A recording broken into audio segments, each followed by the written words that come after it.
When we come into this world, it's on the back of a long chain of events that have led to us. We spend our life pondering our direction and where we need to go. But most of us don't even know who we are or where we fall in the story. So we turn to society for answers. Society tells us we need to be materialistic to be happy. We learn that thinking too much about the world is bad and that being submissive is the answer. Ultimately, we become a cog on the wheel, but as this goes on, we all find that we are unhappy and are struggling to get by.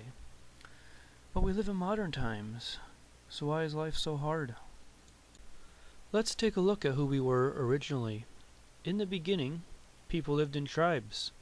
Human nature is designed around tribal dynamics. We were part of a team that lives and works together for the betterment of the tribe. We had to obtain food and defend territory. We all got a chance to be the hero, and we could be because each of us is different and brings something to the table. Some of us were warriors, some of us were entertainers, some were inventors, and some of us were leaders.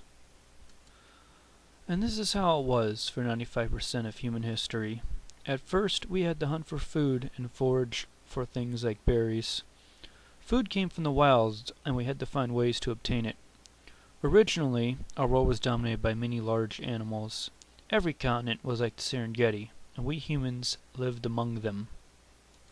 As time went on, people learned more about fire, weapons, and tactics and began exploiting the various elephant species. Killing one gave you a huge meal that would last a long time and provided many resources. Animals like lions and saber-toothed cats were common in many regions in these days and could sometimes pick off a person or two at night when we couldn't see them coming. But over time, an alliance was formed. When we killed things like mammoths, things like bones and material we didn't eat got left behind. So animals like wolves came to scavenge the remains. At first, they were probably chased away, but eventually it was discovered that having them around allowed us to benefit from their senses. Now if a lion came near the camp, the wolves would alert us so we could defend against it.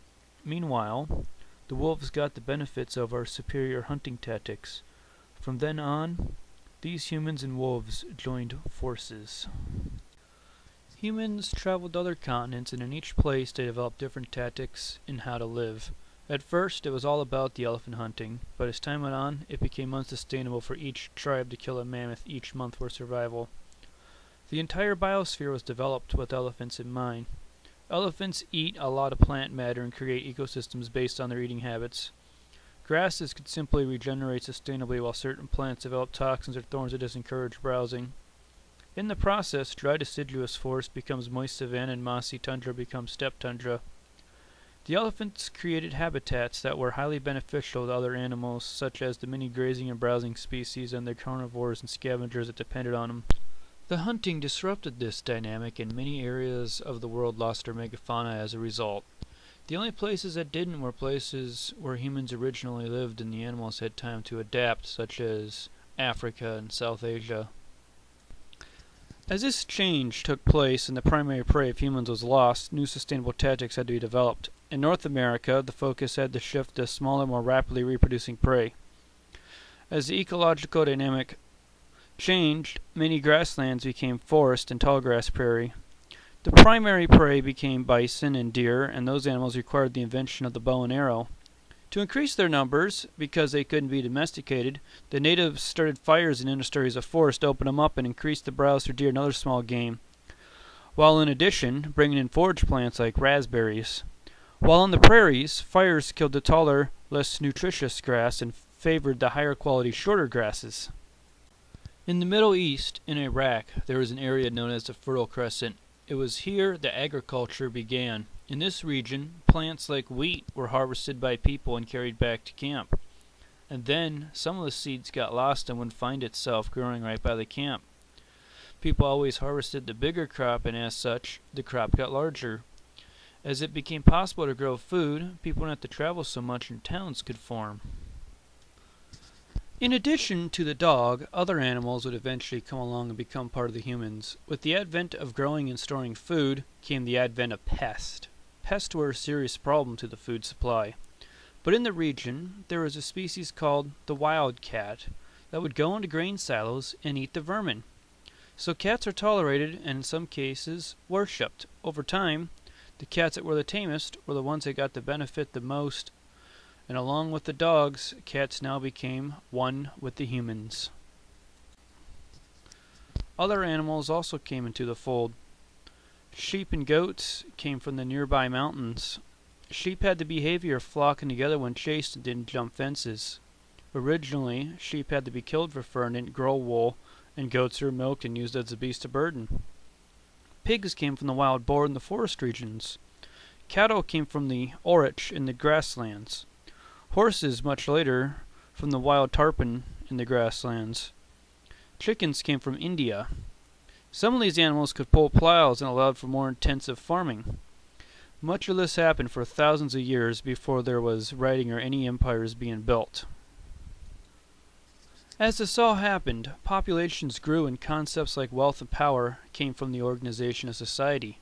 Not everyone had to farm. There had to be warriors to defend the town. There needed to be carpenters, blacksmiths, tailors, and other craftsmen. There needed to be merchants who could bring wealth to the city. There needed to be leadership.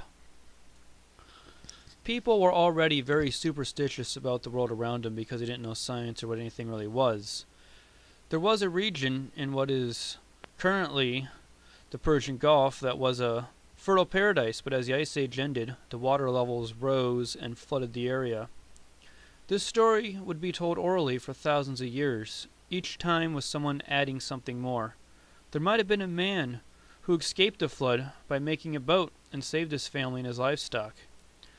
Then one may have changed that story to be even more of a tall tale. As time went on, people learned to manipulate people through superstition. From it, religions were born.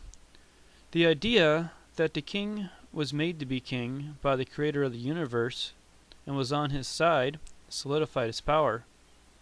The idea that when one dies and is a productive member of society, they get to live in eternal paradise. Religions build empires and solidify power. Originally, each village had its god, and each holy man had power through his god. Eventually, some empires pushed for unification by having a single god.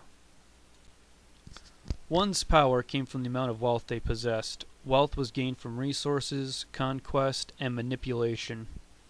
As the individual in the tribe became replaceable, the individual was stripped of his humanity and went into a mindset where the only way to find happiness was to fall within the system, and the power was transferred to the ones leading society.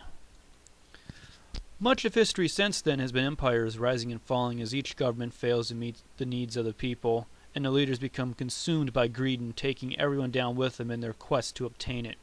Today, we think we are beyond it, but we are not. We may live in a free country, but propaganda still controls what we think. People still don't know the real story. Our leaders are still fighting wars for money, yet the public believes it's a war for freedom and worships the soldiers.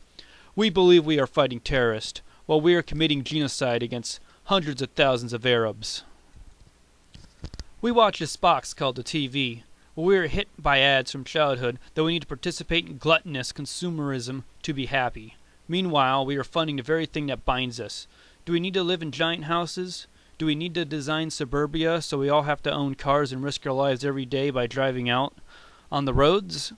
Do we need to live in debt to get by? The laws and regulations have bound us to the system so that those in power can profit and further enslave us. But if you think outside the box, there is a way to escape.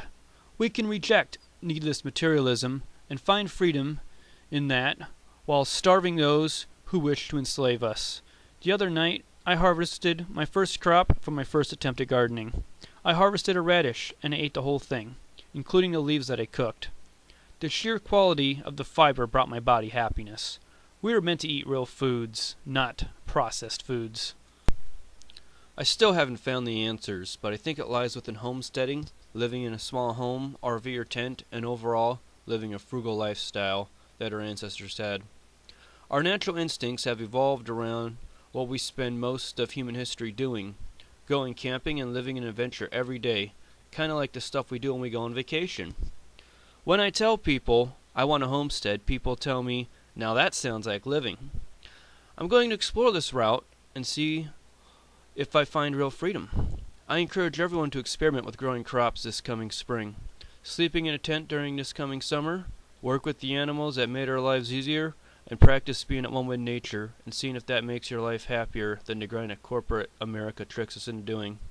And if you do that, it might feel something like this.